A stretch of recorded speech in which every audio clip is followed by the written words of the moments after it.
Hello, everyone, and welcome to another episode of the Property Trio, where we're talking market update and all the figures. We're deep diving into the month that's July 2024. And who better to run us through the numbers than Cate Bakos and David Johnston? Good morning. Good Morning, morning. We were Mike. just saying, who better to host this, because that's what Pete used to do. And you've stepped into that role. You host market updates now. But I want you to channel your best introduction in Pete Koulizos style. Oh, yeah, it'll be more like, g'day, everyone. Looking forward to another big show. That's almost certainly offensive, but he does have a very kind of uplifting kind of style. Booming. I've always he'd yell, like he wouldn't sit near the microphone and he'd go, "Hello, boys and girls." He used to talk into a class, projecting his voice across an entire room. Almost like he's reading a book on Play School. You know, he's got that sort of like nurturing, paternal thing about him. I love Pete. Yeah. And of teacher training, Mike. Well, there you go. Now, what Pete would certainly be doing is putting a stop to this banter and getting down to brass tacks. Why don't you talk about pastry first? Oh, yes.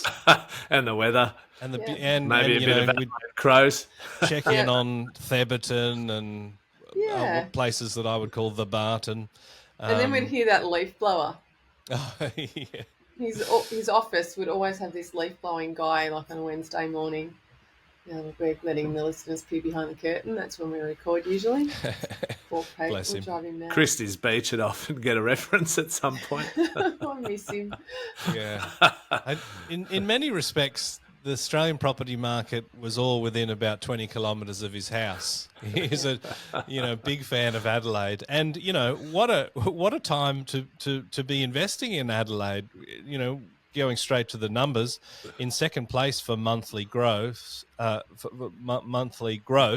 and very close to second place, but actually in third for annual growth at 15.5%. So Adelaide, along with Brisbane and Perth, continues to deliver. What were the standouts from you guys in the monthly growth figures? Oh, just marvel at Adelaide. I really do. For the month, it's number 2. How does this city keep on going? And I love Adelaide so much, so I understand its attributes, but it's outperformed on every level. And to be honest, when I catch up with Pete next, I want to ask him what his take is and if he thinks it's overshot the runway or if it's sustainable, because he'll certainly have an ear to the ground. That's the big question, really, isn't it? Yeah. Is how sustainable. I mean, Adelaide's probably the bigger surprise than Brisbane or Perth.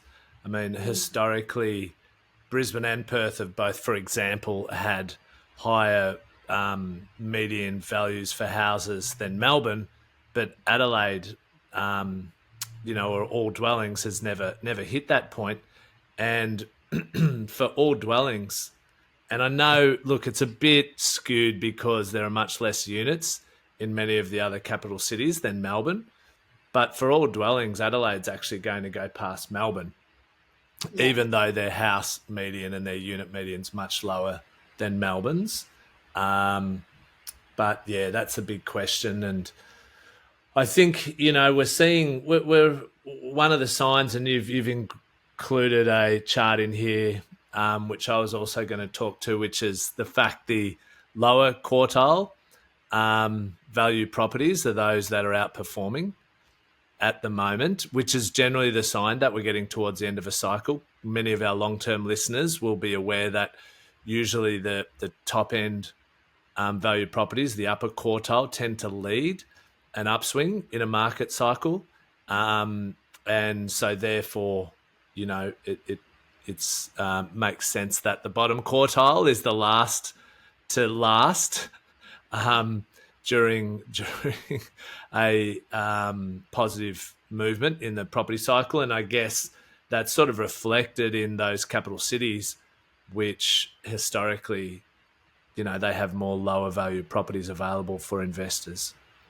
Have you tested that, Dave, in an environment of sort of higher interest rates versus lower? Because I think we are it's a big question about whether we're at historical sort of normal levels. I think the bank is saying there's a little bit higher than historical normals, but with interest rates high, obviously the borrowing capacity diminishes. So it makes sense that the affordable markets are doing well. Is that the case? If interest rates were at 2%, you would find a similar thesis to be true, that the upper quartile would still lead and maybe lag at once we're hitting the peak? Well, I think that's what's happened in probably the last few property value runs that I've been across, and my memory is that that's historically what's happened. So, and then I guess it gets to what is a normalized interest rate as well.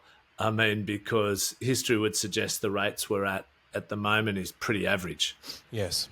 Really. And I know we're coming to it, but the money markets are starting to price in over 3 years rates to be up to 75 basis points lower.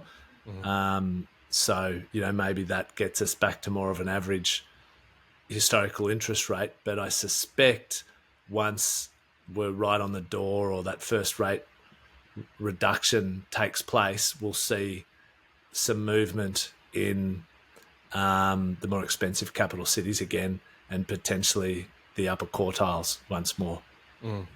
What we did see, Cate, and maybe I'm skipping ahead of the program here, but a big move in consumer sentiment that I think was all around interest rates maintaining their position at the last RBA meeting. Do you feel a sense of real sensitivity around rates and sentiment on rates at the moment? Yeah, that's what every single person's looking at, Mike.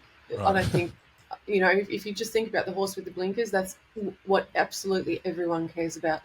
Obviously, for those of us that think beyond interest rate and look at sentiment across other leading indicators, unemployment is something to watch. And we've heard politicians talk about this figure like it's just a metric, when in fact it's people's jobs. Yeah. But at the moment, and we'll talk about that later in the show, unemployment's not a scary headline currently, but interest rates is everything, and sentiment is driving markets, particularly the markets that haven't been performing. And Dave and I can look at the figures for Melbourne and just I sort of feel like rocking in the corner, because I've gone out in our predictions saying that Melbourne's going to bounce back and do okay. Well, Melbourne will eventually bounce back, but how long will it take, and what will it take?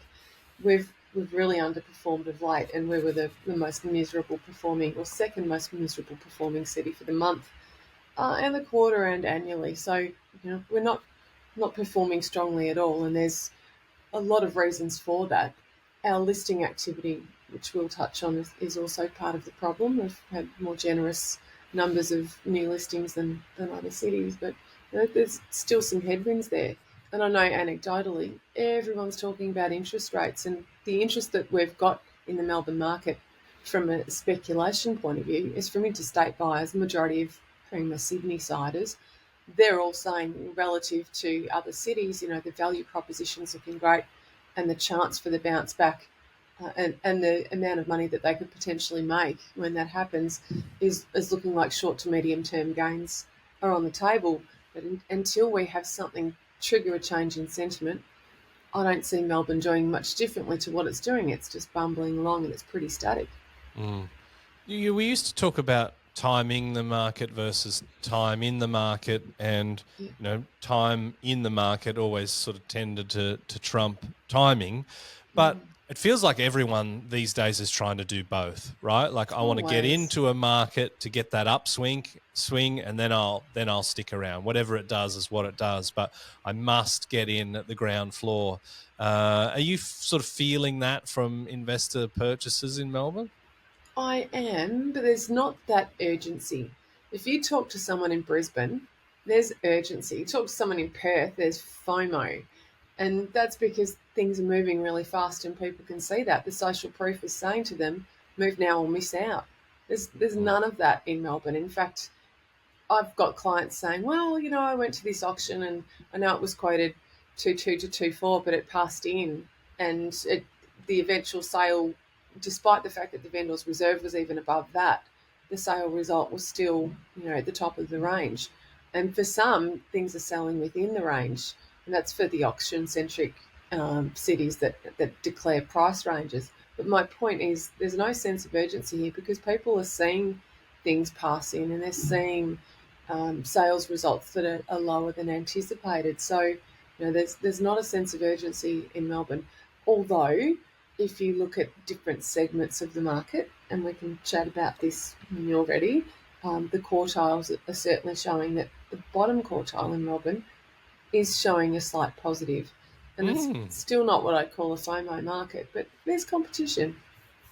Well, we were contrasting Victoria versus South Australia, and if you look at new listings, it's almost the complete opposite, with Adelaide going down 16%, Melbourne going up 16%. So I guess the urgency isn't there because there's more supply than there are buyers at the moment, and when that turns around, it'll feel very different on the ground, I guess. But let's have a look at those quartiles, or let's say the core logic figures are showing the bottom 25, the middle 50% of values, and the highest 25%. So in Melbourne, we're up 0.2% in the lowest 25.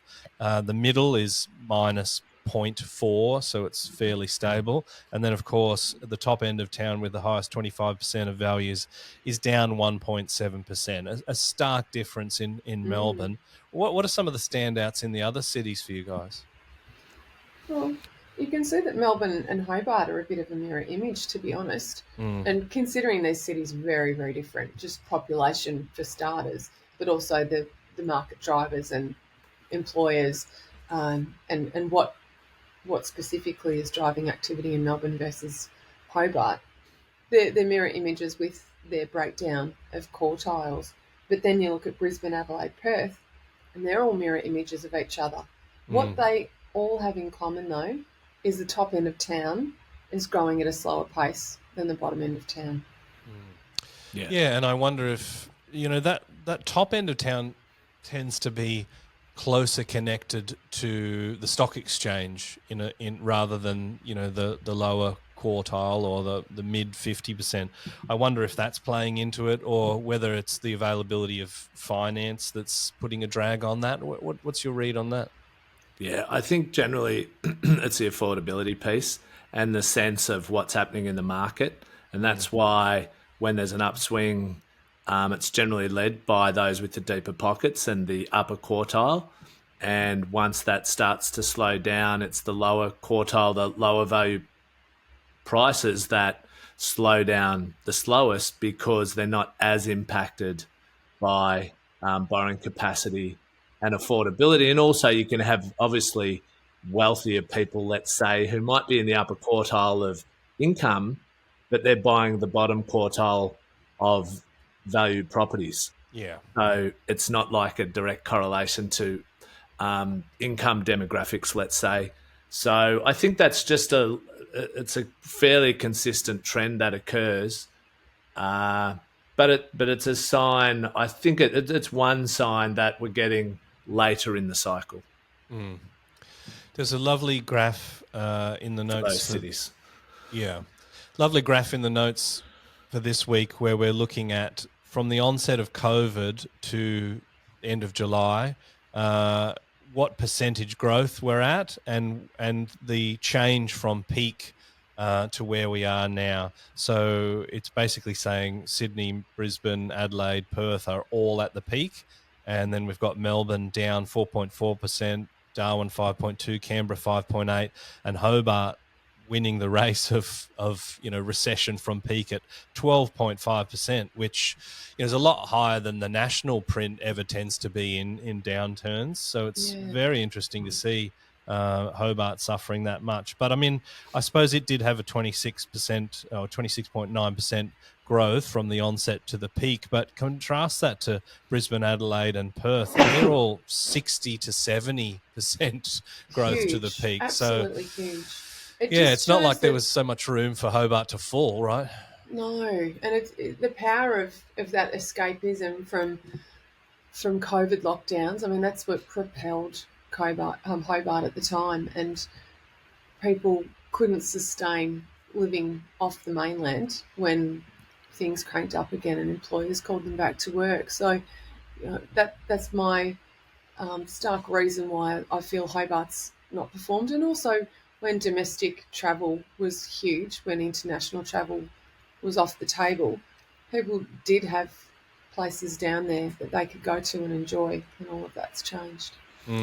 Yeah. I mean, when I look at numbers like that, I think about reversion to mean, elasticity, and look at the opportunity in the underperforming capital cities, because I just think it's not sustainable. You know, Brisbane, Adelaide and Perth have all risen by 64 to 70%. And then you've got little old Melbourne that's only increased by 10%. You know, there's got to be some, you would think, some room for Melbourne to make up ground. And history tells us that's generally what happens. You know, the capital cities have different runs at different times. So, you know, you've got Hobart that's increased by 26%. So, you know, there's a Sydney 28%. So I'd be very surprised if we don't see, and I think there's continue to be little signals of the steam starting to run out of, say, Brisbane, with some of the listings numbers starting to increase in Brisbane. You know, its rate of growth is slowing down faster than Adelaide and Perth. And I suspect, you know, Melbourne, Sydney, Canberra and Hobart will have their time to shine, and it's going to happen at some point. At some stage. At some stage, it's a good point. and whether it's, you know, as soon as rates start falling or as soon as it's almost certain they're going to fall, or whether, you know, people sit on the sidelines to watch, you know, others come in, and then we start to see those prices moving again, and then the FOMO kicks in.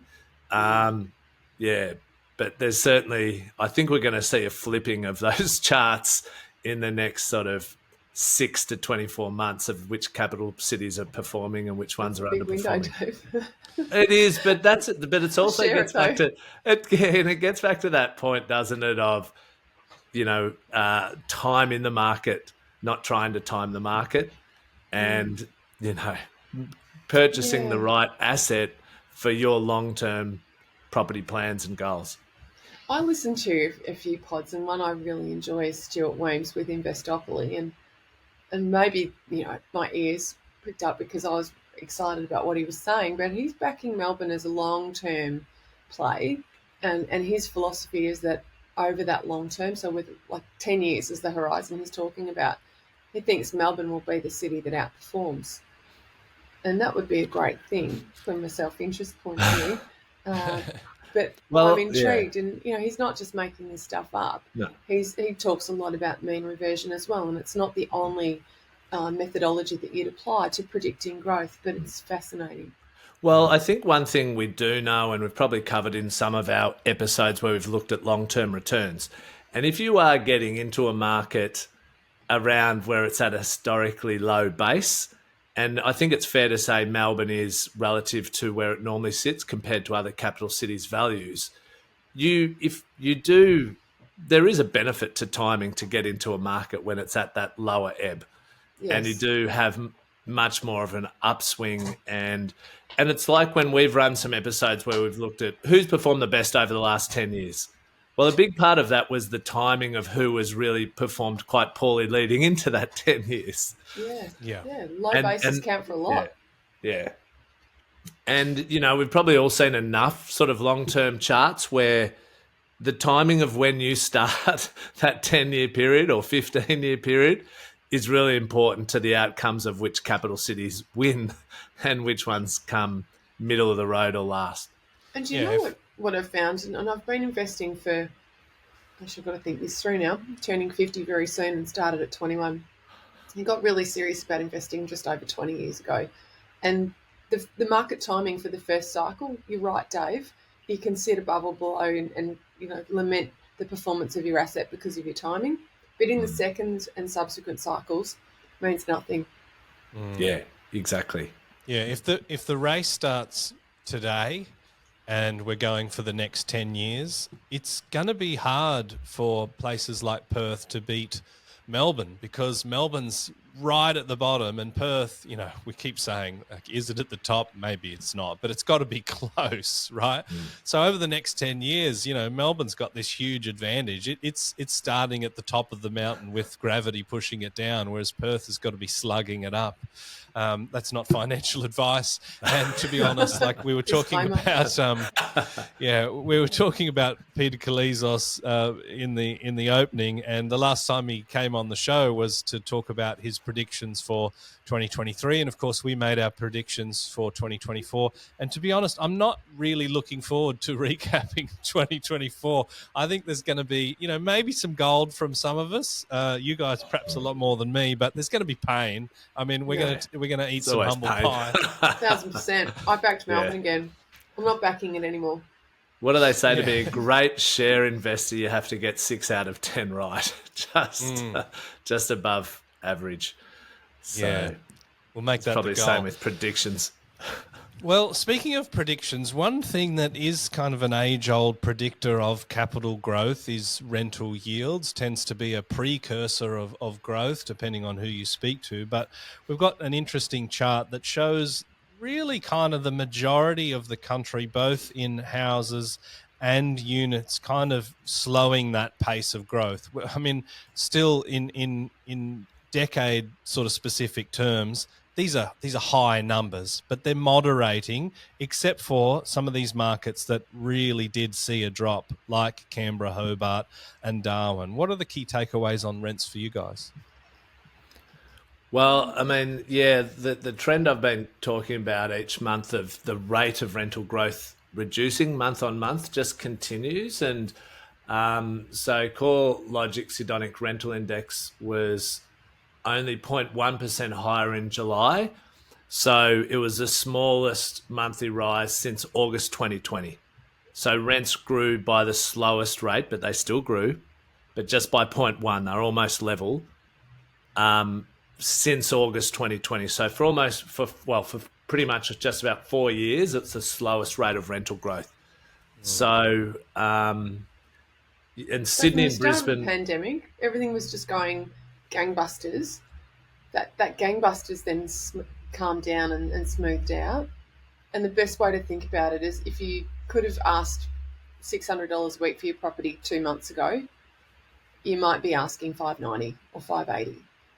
Yeah, exactly. And Sydney and Brisbane and Hobart, to that point, actually had slight falls in asking rents for the month. And SQM just brought out its rolling 4 weeks change. I think it wanted to, as of 12th of August. So this is really recent. And I think it's wanting to make the point and get out on the front foot that asking rents are starting to fall. So they're recording a 1% fall across Sydney in the past 4 weeks, which is, again, the sharpest monthly decline since the pandemic. They've got rents drifting lower in Melbourne by 0.6, Perth 0.6, Brisbane 0.5, and Hobart a big 1.6. Now, we know smaller markets are more have a greater propensity to sort of show bigger fluctuations month to month because they are much smaller markets, smaller data sets. But, overall, it looks like we might be well and truly have at that point where rents are plateauing. Yeah, well, it's interesting because if you're a renter, you're still looking at what you were paying a year ago and saying, in Melbourne, I'm still 8% more than what I was 12 months ago, which is a nasty rental increase over that period of time, and it's outstripping CPI. It's certainly outstripping our capital growth. But it's interesting that month to month now we're seeing those tightenings, and for the cities that have been really hampered by the rental crisis and the rate of growth catching everyone's attention, it might see a slight reduction in some of the calls for rent caps and all that kind of stuff. Yeah. And if it returns to what we perceive as a bit more of a normal market, normalised conditions, that certainly could take it off the headline page. And I don't think that's a bad thing all round. We've had enormous rental growth, and we're not seeing it plummeting at all, but we're seeing it correcting. Yeah, and that enormous rental growth, even if it just can be sustaining those rents at that level for the next 6 to 12 months, that might be a zero rental return. But it seems like there might be signs that they're going to start to fall a little bit. Yeah. And we've got to remember it's seasonal, and I know that there are some cities here that aren't True. hampered so much by cold winter months.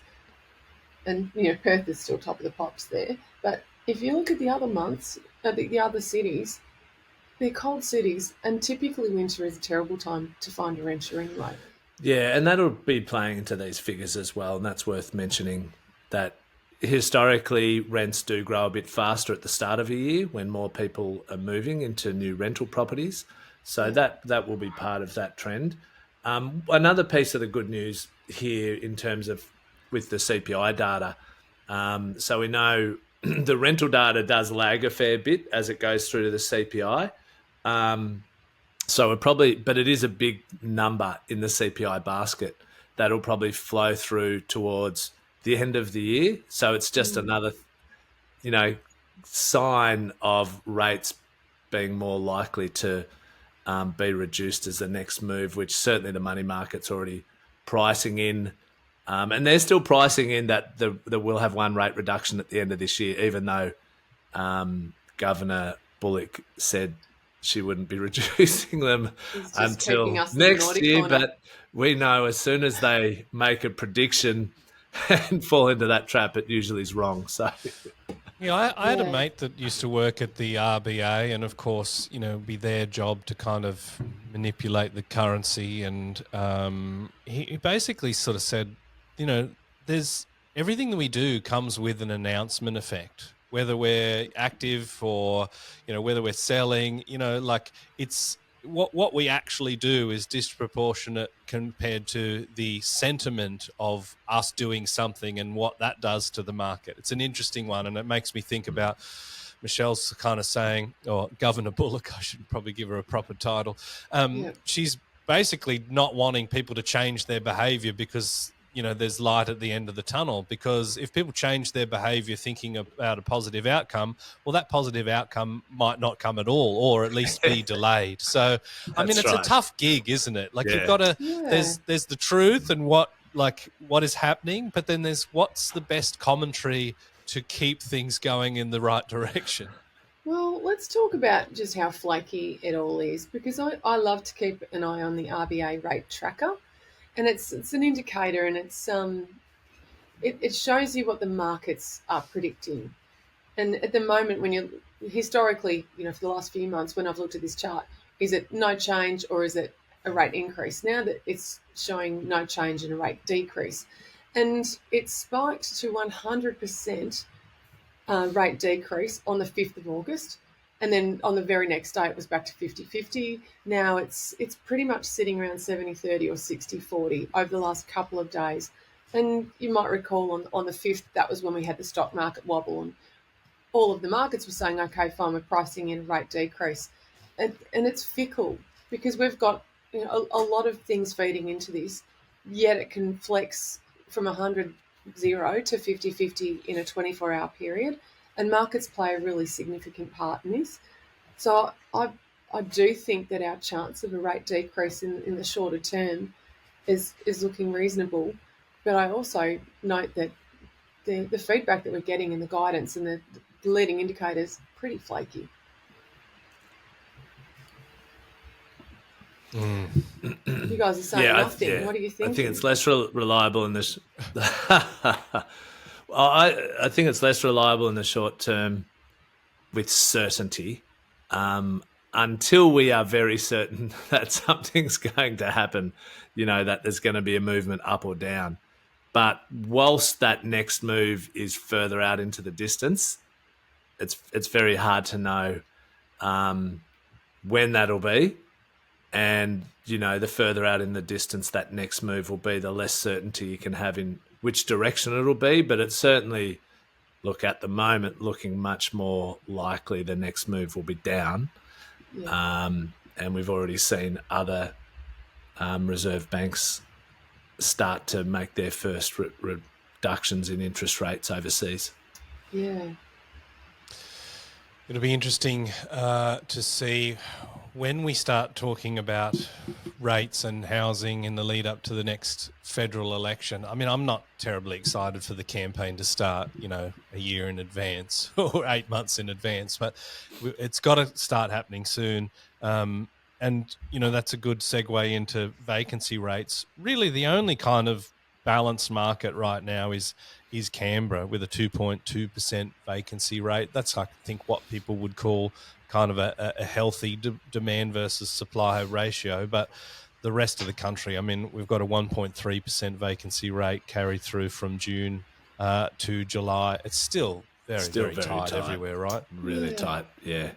I can't quite work out Hobart, considering the vacancy rate there is so very tight. 1.2 is tight by anyone's measure. I can't work out why it's struggling rent-wise and capital growth-wise. Capital growth, I mean, if we talk about that, the race starts today and it goes for 10 years. I mean, Hobart's another one that's pretty depressed. Of course, it had a monumental run, and it's not that long ago now that it peaked.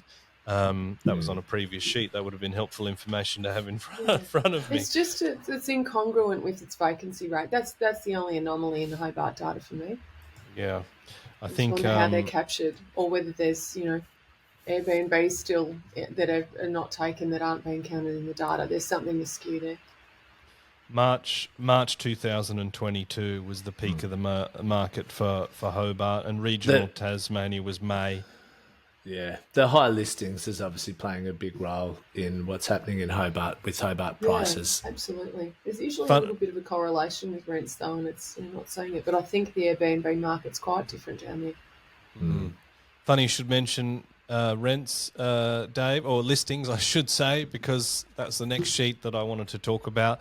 And, we've been talking about Brisbane, Adelaide and Perth for quite some time, leading the charge. And, you can see the yearly percentage change in total property listings. Brisbane minus 4%, Perth minus 29.4%. No surprise that it's leading the growth, and Adelaide minus 16.7%. The only other one that's tightening is Darwin, and Darwin's a risky market. I certainly wouldn't want to make any predictions, but it does kind of seem to me that there's some upside potential. But I wouldn't invest in Darwin, so I would be horrified of people listening to me saying that. Jumping in. Mike. Don't listen to me. Well, it is due at some point, given its peak in prices was 10 years ago, 2014. So you'd think it. And like that, you can get some very high yields in Darwin as well. But Cate, you've got a diversified portfolio. I mean, you could afford to throw a couple of bucks up at Darwin and see what happens. Do you know what my issue is with these interstate opportunities? It's all great until it needs maintenance.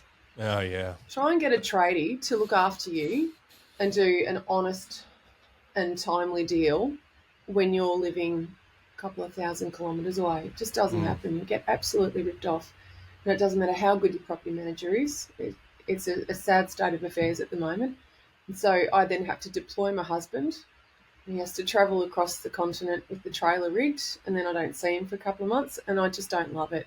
So I've got a very different appetite at this time in my investing career for interstate opportunities than what I had when I was in my 20s and 30s. Darwin's quite a commute for Paulie in with the trailer. Yeah. No. You might not get long it back. drive, that one. Yeah. Not keen. A few stops on the way. So when it comes to listings, I mean, of course, we can look at the monthly change, and Dave, you referenced Brisbane. That's up 3%, but still down negative 4% over the year. The ones that have seen the big yearly increases are Canberra, 31.7%. We know that market's been suffering. Second place is Melbourne, 15.9%. Enough said there. Hobart, 14.7% increase, and Sydney at 11.2%. So, I mean, that's a very strong correlation between listings and the direction of growth, up or down.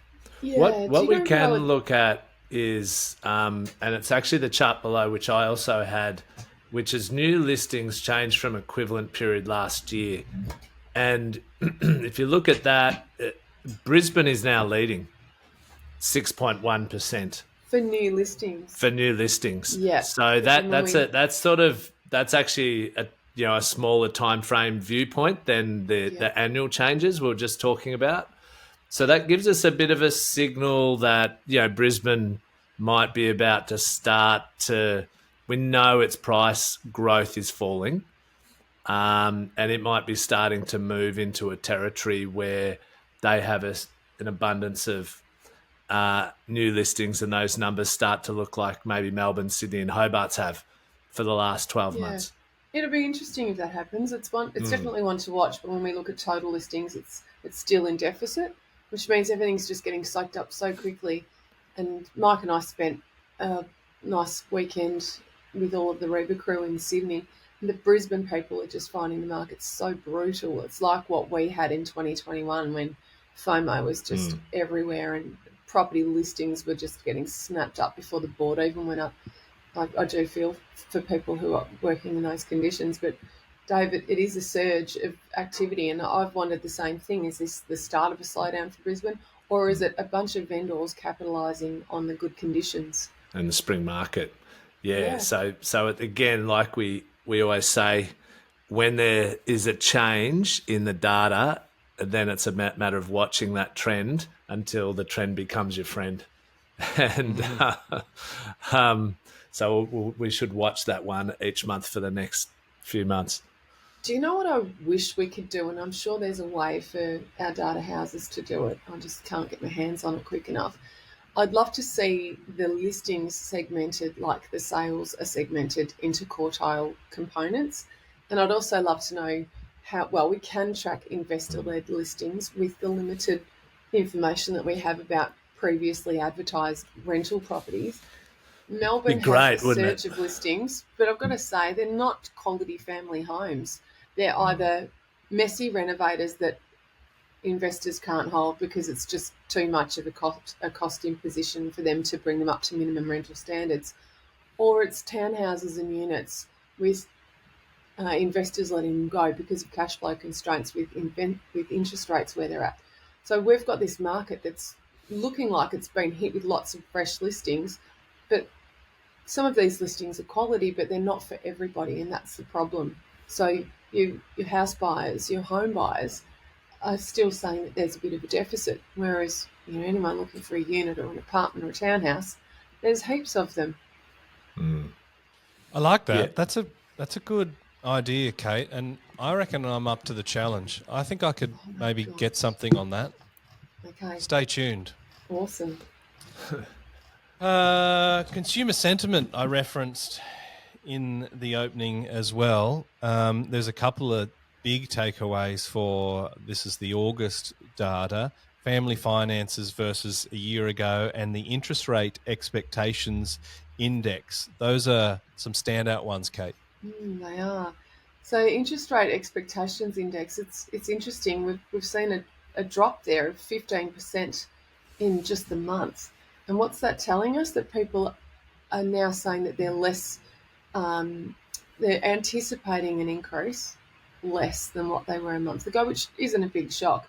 I think that figure will tumble as we get closer to Jungle Drums saying that we'll get a cut. The family finances versus a year ago, though, that's an interesting one because we've had this continued pressure with household savings being eroded somewhat and living standards and, the cost of living is still going strong. We haven't had any reprieve with that really. But obviously people have taken stock and got a better grip with their finances and they're feeling like they're in a better position now than they were a year ago. So is that a question of getting used to the conditions? Dare I say it, yes? Yeah, because we've had a bit of stability for a while, right? Yeah. And I think in people's heads they feared and perhaps even priced in an interest rate rise in the most recent meeting. So that's come as a big reprieve that I think we see in the data. The other thing that I wondered, obviously the things that add extra pressure when you're already dealing with higher interest rates is fuel, it's energy costs, it's food and beverage and clothing and all of those things. That has all calmed down. We go to the Bowser now and we're not shocked when it's $1.80. 2 years ago that was a nasty price, but $2.50 is a nastier price. So that stuff has kind of calmed down. But we've also had tax cuts, and they flow through pretty quickly. I've wondered whether just after a month of enjoying that new party, people have decided that their new position in relation to the tax cuts is giving them a bit of breathing space.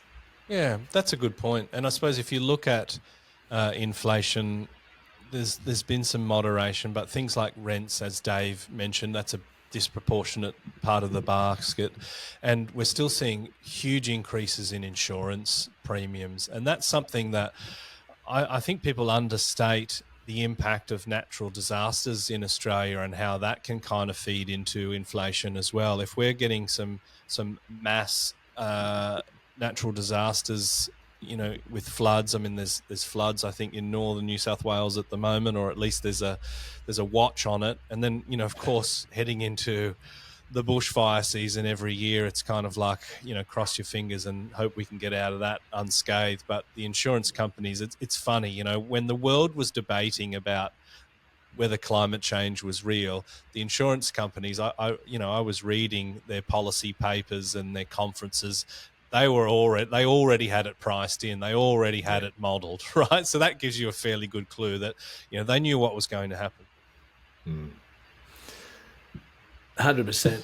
In terms of some of the property-related numbers from the consumer sentiment, with time to buy dwelling index, it fell again to 71.4. So people generally are thinking it's even a worse time to buy a property because of the cost of, obviously, properties. The buyer sentiment dropped to exceptionally weak levels in New South Wales, which you imagine is mostly driven by Sydney-siders.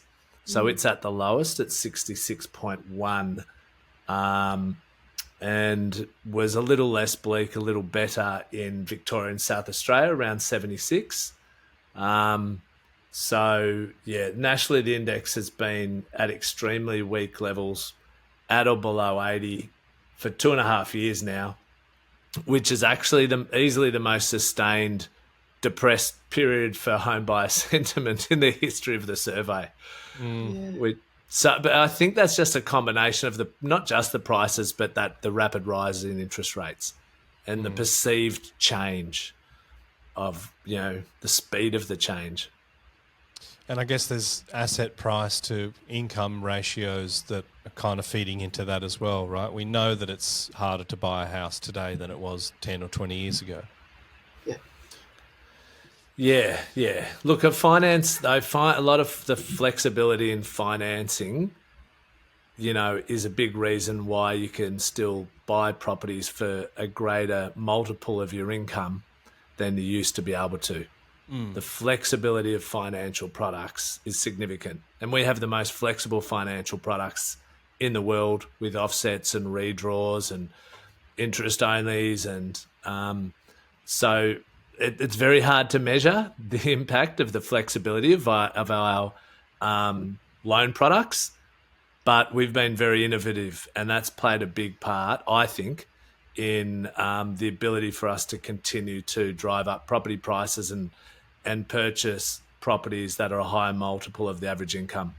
Yeah, I agree. And I think what we can definitely measure is how safe our lending system is. And we can see with mortgage delinquencies, at the REBA conference, we had economist Eliza Owen talking about delinquencies. And I still think that they're, whilst they're high relative to the last decade, still only like 1.3, 1.6%. Do you remember that figure exactly, Cate? I think you're about right. 1.4 was my memory, but it's remarkable considering the strain that a lot of households are feeling, and the magnitude of the pain that we hear in the media. I think that the saving grace certainly is buffer loan servicing calculations, but also our accumulated savings following COVID. Yeah, look, I think one of the big saving graces for us is offset accounts and the ability to access redraw and not many countries have offset accounts, and that just provides such a big buffer for Australians to trade through difficult or changing circumstances. Even Yeah, if on the month-to-month basis you can't afford your repayments. yeah, and thankfully we've seen people hoarding cash into offsets, and we saw this household savings rate during the beginning of the pandemic, really rocket upwards. And I think, yes, there was a bit of a spending spree on the back end of that, but I still think the balance sheets at home are in a better position because of that, because I guess we didn't know exactly what was going to happen. That probably leads fairly well into lending Did my indicators, and we've seen sorry some guys, just pretty to solid pare it numbers back. with housing up 19.1%, driven by investors at 30.2%, owner occupiers at 13.2%. Interesting to see business construction loan as well. So, Dave, Yeah, looking at the lending indicators, housing up 19.1% for the year, driven by investors at 30.2 and owner occupiers at 13.2. People are still out and about. they sure are. They're certainly out and about, and in some cities more than others. So, we've seen a springboard back into the market from investors and outsized growth in the investor market, haven't we, compared to owner occupiers? And that's been reflected again in the most recent numbers, where investor growth month on month was 2.7% versus owner occupied 0.5%. So, people are certainly still buying property, that's for sure. And that's reflected in sales numbers as well, which are above the 5-year average. And when it comes to construction lending, up 4.5% for the month and 25.7% for the year, it does kind of beg the question, when do we really see housing start to kick back up? A lot of these things, especially the high-rise, have such a long lead time. The HIA, I think, or the Master Builders Association are saying we'll probably hit that dwelling target of 240,000 a year in 2027. Well, now, what about first home buyers? We're actually seeing, as a percentage of owner-occupier finance, they're having a bit of a renaissance at the moment, driven especially by Queensland and it looks like Victoria as well. Yeah, and they're quite high in the ACT as well, at 33%. Yeah, look, I think it's more first-time buyers are able to get into the market because of government incentives, basically, and the government's, as is their want, providing easier access to first-time buyers to get into the market because they can't quite control increasing supply. So to ensure they do their best to keep first new entrants happy, they're giving them extra money and incentives. And as I've commented before, the first time I've ever seen the ability to get in borrowing above 80% without having to pay mortgage insurance. So I think that's certainly propping up those numbers. Yeah, and I guess, the advantage of markets like Victoria, which is seeing 33.3 or 33% of owner-occupier housing finance commitments, is that depressed market is making it a little bit easier to get in at the time. Yes, Dave, you talked point. about unemployment. We don't have any new data on that, but we do have an update in the wage price index. And of course, we were talking about 25-year highs in wage price growth recently. It's kind of plateaued and maybe dipped ever so slightly, but still over 4%. What is the market expectation for unemployment? I think we are expecting the unemployment rate to rise. Of course, we've had huge international migration that is definitely moderating. That's the Labor government had quite a lot of pressure on that, and we saw in the December quarter a decrease in international migration. But what's your read on that? Oh, look, the RBA is trying to thread the needle and keep unemployment low with having raised rates. And one of the reasons the people who say they should have raised rates earlier to squash inflation faster, but the RBA will say, well, we want to keep unemployment lower and not cost people's jobs. And that's, sort of been built into their charter somewhat, and depending on which side of the economic fence you're on, will determine your perspective on whether those rates should have been increased at a greater rate to squash inflation, because it does damage the cost of living for so many. But you would expect unemployment needs to rise, but it's amazing it stayed so low for so long, given the rapid rate of and amount of increases in the interest rates that we've had so far. But I suspect it will rise. I think in seasonally adjusted terms for June 24 numbers, it was up at 4.1. I think we got down to as low as 3.6? Did we get down to about 3.6? Yeah, I'm not sure. It was definitely sort of mid to high threes. Yeah. So, we've seen a bit of an uptick, and you would expect that to continue. And, that will be another force towards the first rate reduction coming sooner rather than later. Yeah, let's hope so. That's going to be a fun day. I can't wait for the next episode where just after the rate cut, we'll all have a skip in our step and a song in our heart. I'm looking forward to that one. Well, the thing though for everyone to remember is their trade-offs. So for that to occur, more people will have lost their jobs who want to have jobs, Yeah. So there's all these different trade-offs. Generally, if the economy is steaming ahead too rapidly, well, then we need to raise rates to slow it down. If if income growth is growing too strong, we need too rapidly. A lot of people are happy their income's growing rapidly, but then we have to increase interest rates. So, there are different sectors of society that are impacted in different ways. And obviously we're a property podcast, and most people own property, have mortgages. And so we barrack a bit for rate reductions, as a lot of people do who have mortgages. But, different things have to happen, and different people are impacted in different ways for that to happen. Exactly. I saw a story in the newspaper this morning about retirees just loving life, with these higher interest rates, super balances, going through the roof, and, any sort of term deposits, they're just absolutely crushing it right now. So, there's winners and losers at different points in the cycle.